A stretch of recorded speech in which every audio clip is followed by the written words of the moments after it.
Nesse vídeo, faremos exercício sobre um conceito muito importante em matemática, a taxa de variação média. Te interessa? Então viaja comigo. Nesse vídeo a gente vai só fazer exercício sobre a taxa de variação média. Se você quiser ver melhor a explicação da definição, veja o vídeo que está na descrição. Mas aqui, resumidamente, eu vou te dizer o seguinte. Você sabe que numa função você precisa de dois conjuntos não vazios. E aí, você vai ter no primeiro conjunto o domínio, no segundo, dentro dele, estará a imagem. Vamos supor que o domínio aqui eu tenha x1 e x2 e talvez números entre eles. E claro, se você tem um x1, você vai ter um correspondente y1 e um correspondente y2.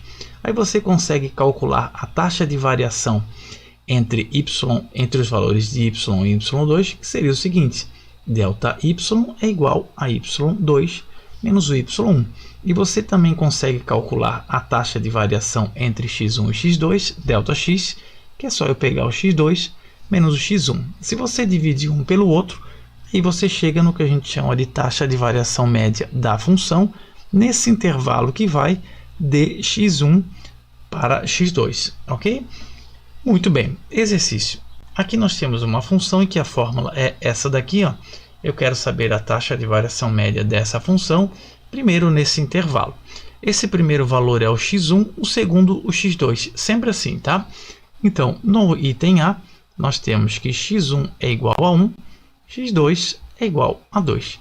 Você consegue calcular o y1 e o y2 apenas recorrendo à fórmula.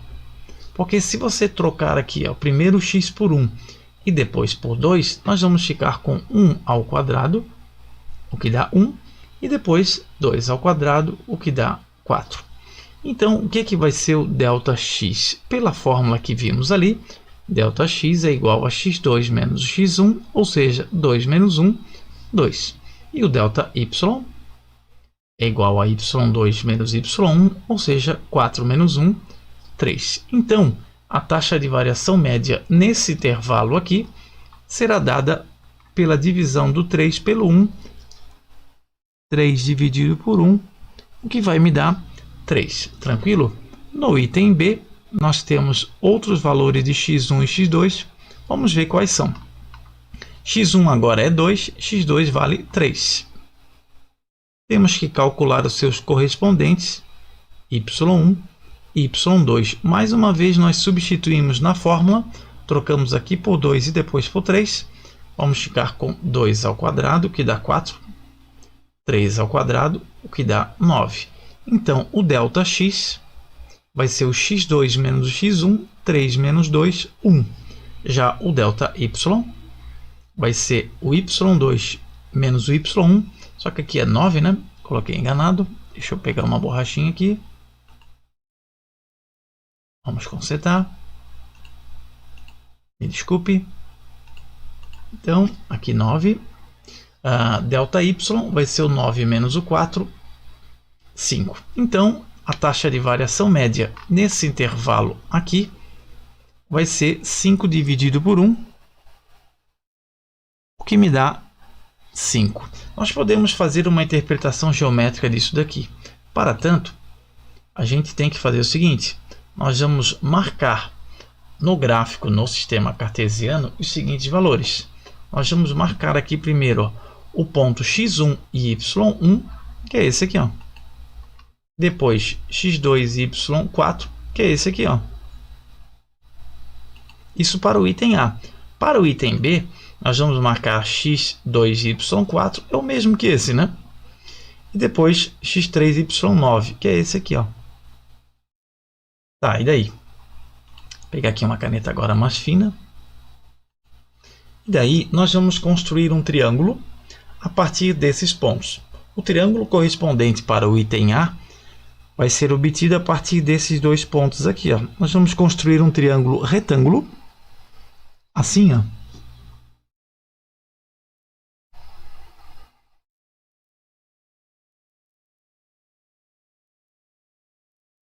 Tudo bem. Observem que a medida desse lado do triângulo aqui, ó, é 4 menos 1, ou seja, 3. Já a medida desse lado do triângulo é o 3 menos 1, ou seja, essa medida é igual a 1. Se você está atento, numericamente, esse 3 e esse 1 são exatamente os valores do delta y e do delta x. Aqui, ó. Isso para o item A.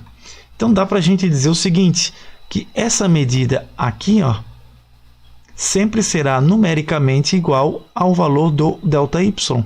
Já esta outra aqui, ó, sempre será numericamente igual ao delta x. Só que notem que elas são numericamente iguais, mas conceitualmente diferentes. A medida é um tamanho, que vale 3.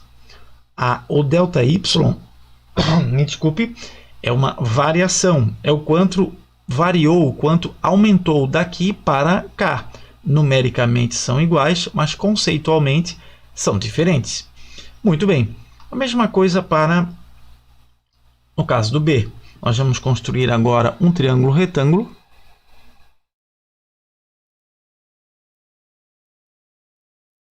Esta medida aqui, ó, que é o 9 menos o 4, dá 5. Ela é numericamente igual ao delta y do item B, que aqui está.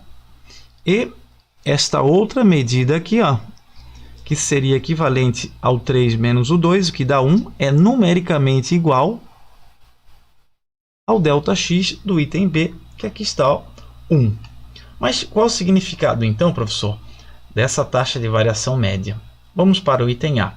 Reparem que quando aqui, ó, o x aumenta, quando ele varia 1, o y varia 3. Quando o x varia 1, o y varia 3. No item B, quando o x varia 1, o y varia 5. X varia 1, y 5. Ok? Vamos para a questão de número 2. É a mesma questão, só muda a fórmula, tá? No item A, nós vamos ter que o x1 é igual a 1, o x2 é igual a 2. Vamos calcular os valores correspondentes de y1 e y2, substituindo nesta fórmula aqui. Primeiro o x vai valer 1, depois 2. Vamos ficar com 2 vezes 1 mais 1, 3. 2 vezes 2 mais 1, 5. Então, o ΔX agora vai ser 2 menos 1, 1.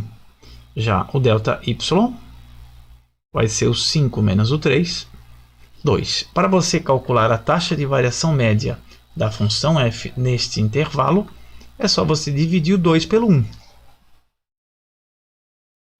Tranquilo. No item B, mesma estratégia.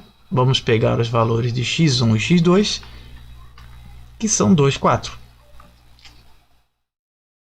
E vamos calcular os seus correspondentes y1, y2. 2 vezes 2, 2 vezes 2 mais 1 vai dar 5. 2 vezes 4 mais 1 vai dar 9. Então, agora o ΔX vai ficar 4 menos 2, 2. Já o ΔY vai ficar 9 menos 5, 4. Então, a taxa de variação média agora vai ser 4 dividido por 2, que é igual a 2 dividido por 1, né, que é igual a 2. Claro que aqui eu esqueci, mas a gente pode colocar apenas o número 2. Tranquilo? Aí tem uma coisa interessante aqui, né?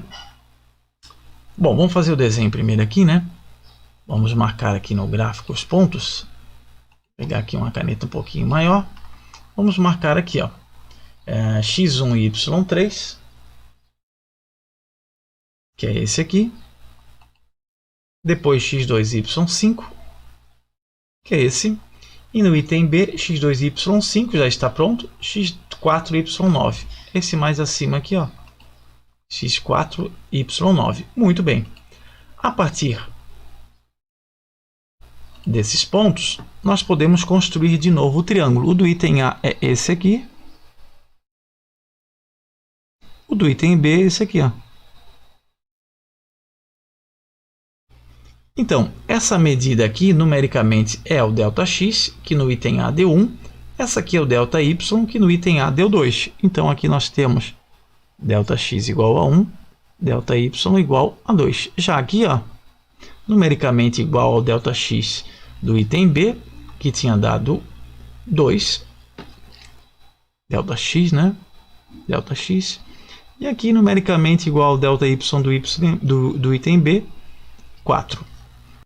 Bom, o significado é que agora, quando o x varia 1, o y varia 2. Veja que aqui também, ó, quando o x varia 1, o y também varia 2. Então agora tem uma coisa interessante. Nessa questão, mesmo em intervalos diferentes, aqui eu tinha um intervalo, aqui eu tenho outro. Mas a taxa de variação nos dois intervalos foi a mesma, 2 e 2. E notem que essa função é uma função polinomial do primeiro grau.